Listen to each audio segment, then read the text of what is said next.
नमस्ते दोस्तों। हिंदी के प्रतिष्ठित ख्यातिनाम लेखक लेखिकाओं और साथ में नए तथा उभरते हुए लेखकों की भी खूबसूरत, उत्कृष्ट, मधुर और सभी रसों से सराबोर उम्दा कहानियों के चैनल में आपका स्वागत है। आज सुनिए राजस्थान के मशहूर कथाकार विजयदान देथा उर्फ बिज्जी जी की कहानी आशा अमरधन।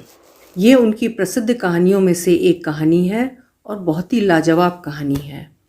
इंसानी मनोभावों का लेखक ने जो चित्रण किया है, थोड़ी सी फंतासी वो ज़रूर मिलाते हैं अपनी कहानियों में, लेकिन बिल्कुल खुलकर सही चित्रण करते हैं। तो ज़रा ध्यान से सुनिएगा इस कहानी को, बहुत ही मार्मिक कहानी है। तो शुरू करते हैं। समंदर गहरा की आशा गहरी, धरती भारी की आशा भारी, पहाड़ अविचल की आशा अविचल, फूल हल्का की आशा हल्की, हवा सत्वर की आशा सत्वर, सूर्य प्रखर की आशा प्रखर, ईश्वर अमर या आशा अमर कि किसी गांव के पुराने घूरे पर एक किसान की झोपड़ी थी। 60-65 बीघा मगरेटी पथरीली जमीन।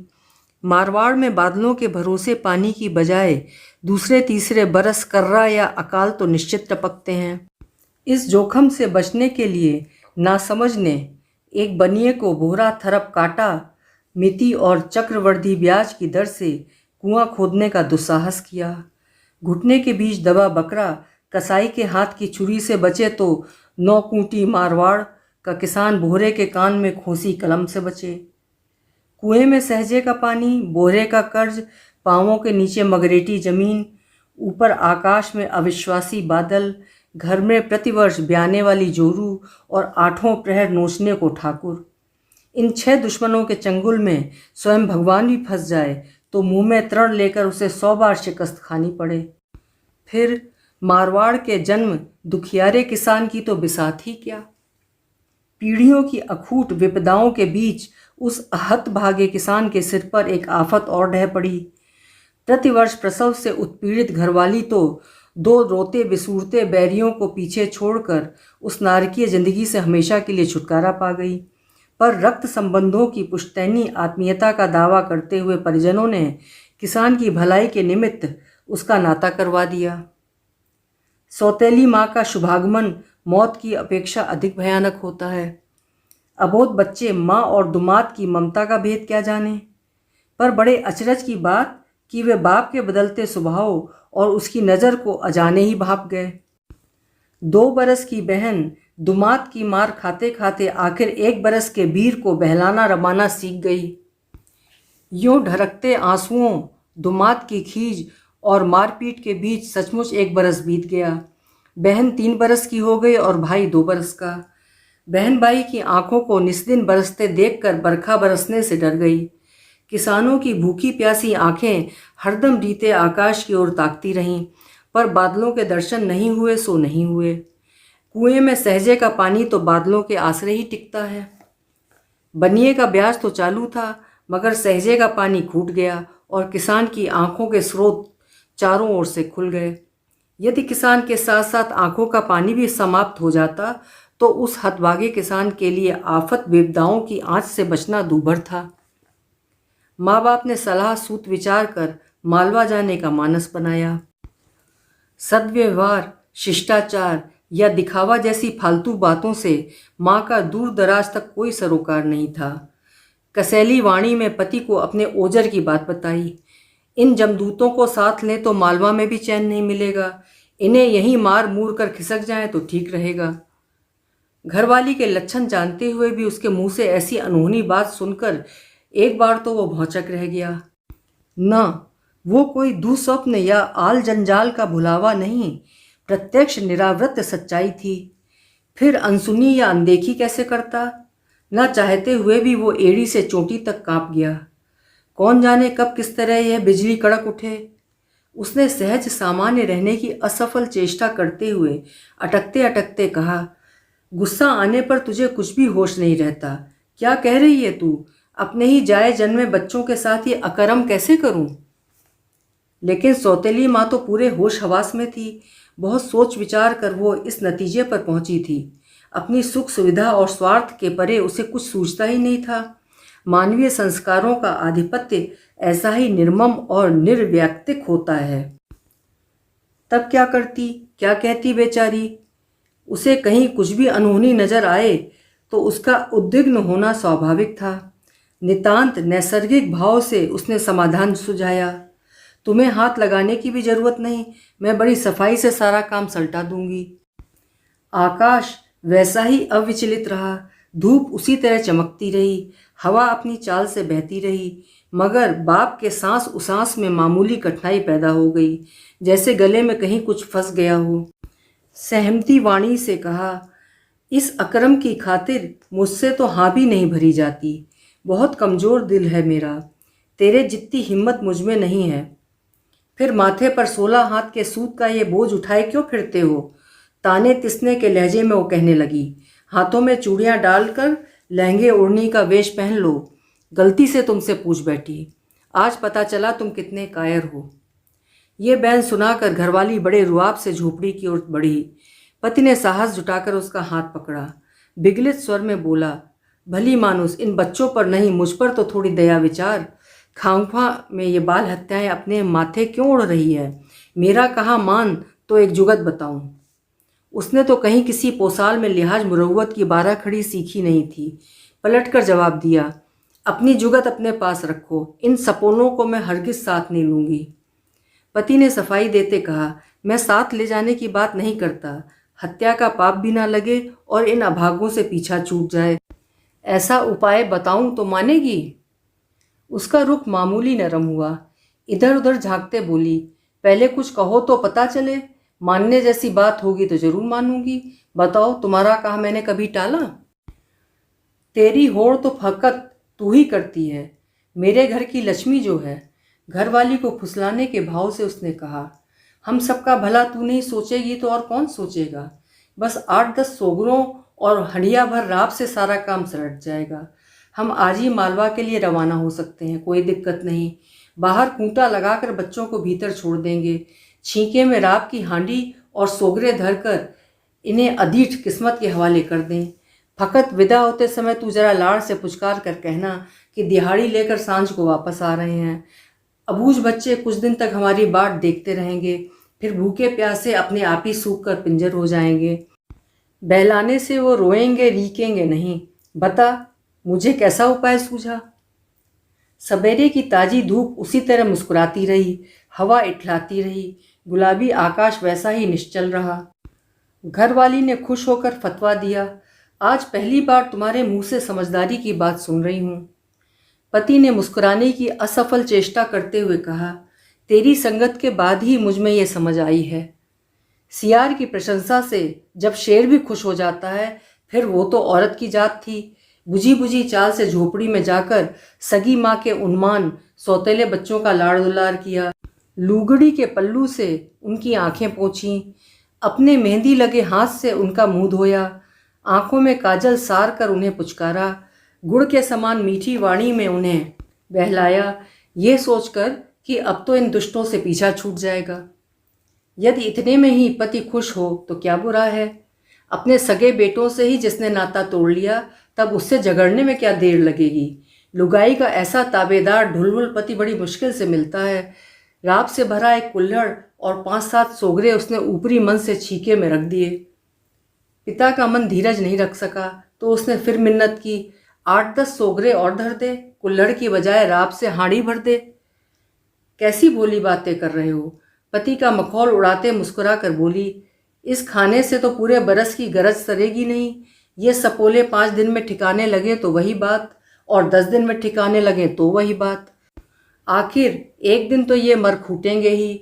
फिर इतना सामान क्यों बर्बाद करने पर तुले हो? कुछ तो मगज लड़ाओ।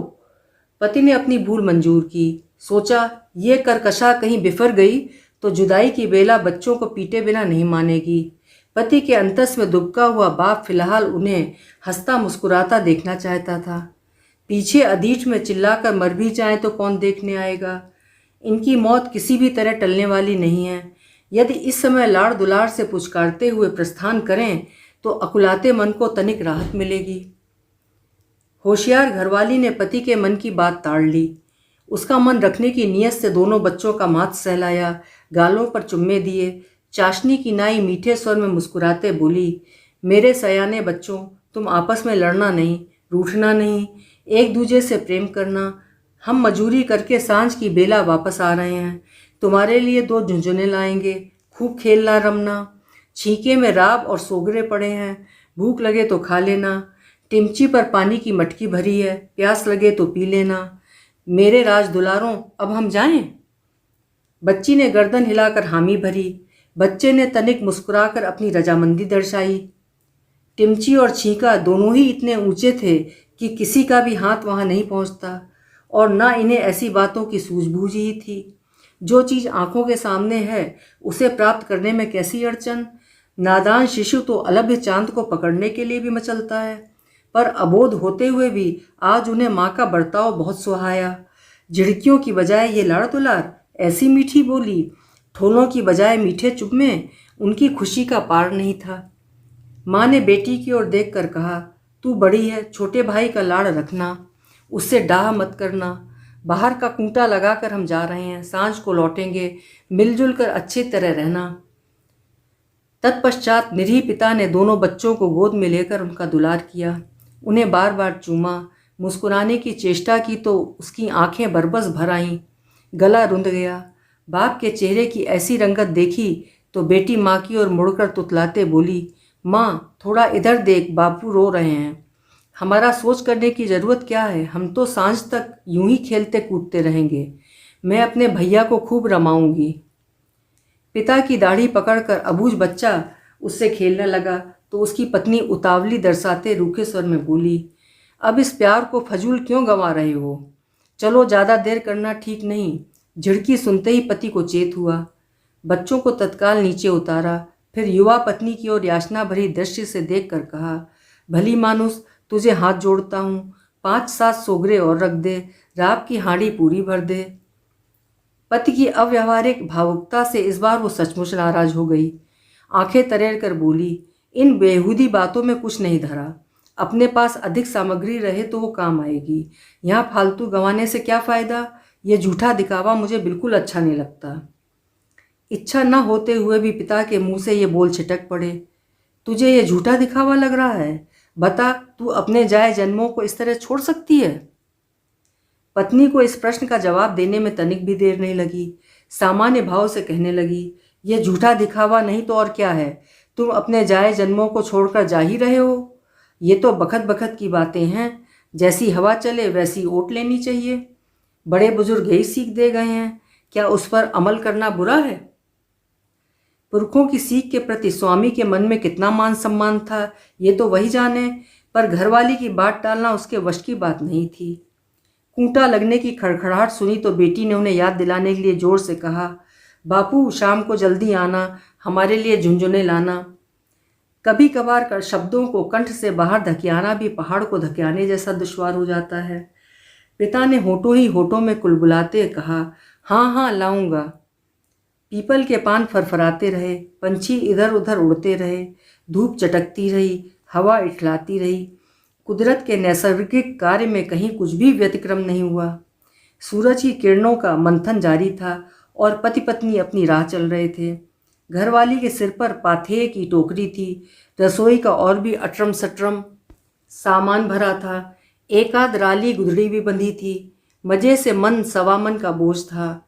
कुएं के जाओ से आगे निकलते ही वो पीछे मुड़कर बोली, बोझ तो सारा मेरे माथे पर है, पर तुम्हारे पांव इतने मुश्किल से क्यों उठ रहे हैं? पति ने सही जवाब देने की भरसक चेष्टा की, पर उससे कुछ भी नहीं बोला गया। भीतर का मवाद बाहर आने के लिए छटपटा रहा था, लेकिन परिणाम के भय से तमाम शरीर में सिहरन दौड़ गई। अधेर मन की बात संवारते बोला, अपनी अथक मेहनत से खोदा कुआं छोड़ने पर टीस तो उठती ही है। पत्नी ने राहत की सांस ली, विमुक्त भाव से कहा, अब कहीं मन को चैन मिला। मैंने तो सोचा था बात कुछ दूसरी ही है, पर कुएं में पानी ना हो तो हम भी क्या करें? यदि कुएं का पानी नहीं खूटता तो जिंदा रहते उसे छोड़ते भला? लाचारी जो न कराए थोड़ा है। कुएं में पानी ना हो तो उसका धमाक देने से रहे। जाने अजाने ही पिता की दुखती रग छिड़ गई। कहने लगा, हाँ यह बात तो तेरी एकदम सही है। इस संसार में सारी माया पानी की है। बस पानी को तो पानी की माँ ने ही जना है। मरना अच्छा, पर भगवान किसी का पानी ना खुटाए। वो सही मायना समझ नहीं पाई। हाँ में हाँ मिलाते कहा, पानी खूटने पर ही तो हम ये आफत झेल रहे हैं। बादल जैसे भरतार ने भी जब मुंह मोड़ लिया, तब इन ना कुछ कुओं की क्या बिसात। अगले बरस सब बातें भली होंगी। बादल रूठ भले जाएं, पर वे सरब दुहाग नहीं देते। इसी सूखे खनक कुएं में अगले चौमासे खूब पानी होगा और हम इन्हीं हताश हाथों से कुआं सींचेंगे। हरी भरी फसलें उपजाएंगे। फसल के दानों की नाई मेरी कूख भरेगी। बच्चे किलकारियां करते तुम्हारी गोद में खेलेंगे। तुम्हें बापू बापू कहकर पुकारेंगे, मचलेंगे। खिली हुई धूप मुस्कुरा रही थी। उन्मुक्त पवन मचल रहा था। हिरणों की टोली अपनी मौज में मलापती जा रही थी। पति ने अटकते अटकते कहा, हाँ यह बात तो होगी ही। दुनिया में एक दिन सब कुछ खूटता है, पर मनुष्य के मन से कभी आशा नहीं खूटती। यह अधर आकाश फकत आशा के सहारे ही जुग जुगांतर से टिका हुआ है।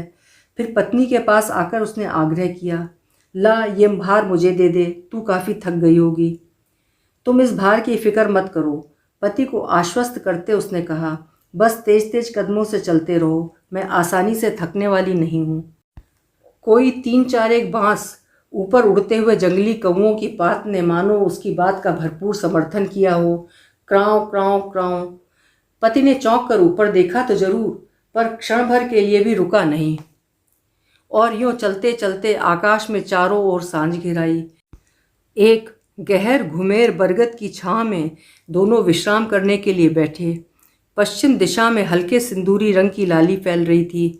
पिता ने अनमने भाव से पूछा, बच्चे अपनी बाट जो रहे होंगे। रात का अंधेरा छाने पर वो जरूर रोएंगे, चिल्लाएंगे। कोई दयावंत उनकी पुकार सुनकर उन्हें अपने घर ले जाए तो कैसा उम्दा काम बने। पत्नी को हल्का सा झटका लगा, मानो माथे पर किसी ढीठ ततैया ने डंक मार दिया हो। क्षण भर के लिए वो तिलमिला उठी। फिर एक गहरा उच्छ्वास भरकर तिक्त वाणी में कहने लगी, इतनी दूर आने पर भी तुम्हारे मन में वही कसमसाहट टीस रही है। ऐसा ही स्नेह उमड़ रहा है तो वापस लौट जाओ, अभी तो कुछ नहीं बिगड़ा। पति ने गर्दन हिलाते सफाई देनी चाहिए। वापस लौटने की बात मैंने कब कही, पर मन में बच्चों का बिछोह कहीं ना कहीं साल रहा है। हिम्मत रखने की बहुत कोशिश करता हूँ, फिर भी याद फड़फड़ाए बिना नहीं रहती। यह तो फ़कत तुम्हारे मन की कमजोरी है। अंगुलियों के कटके निकालते पत्नी बोली, ऐसा कमज़ोर दिल तो कबूतर का भी नहीं होता। अकस्मात एक टिटहरी का जोड़ा लंबी उड़ान भरता हुआ उनके सिर पर से गुजरा। अपने बच्चों से मिलने की उमंग में उनके हर्षातिरेक का रोर पिता के कानों को बींध सा गया। धुंधलाई आंखों से उनकी ओर इशारा करते कहा, देख ये पंछी भी अपने बच्चों से मिलने की खातिर लौट रहे हैं। उसने ऊपर देखने की जरूरत भी नहीं समझी। पत की हिये का मरम वो यूं ही भाप गई।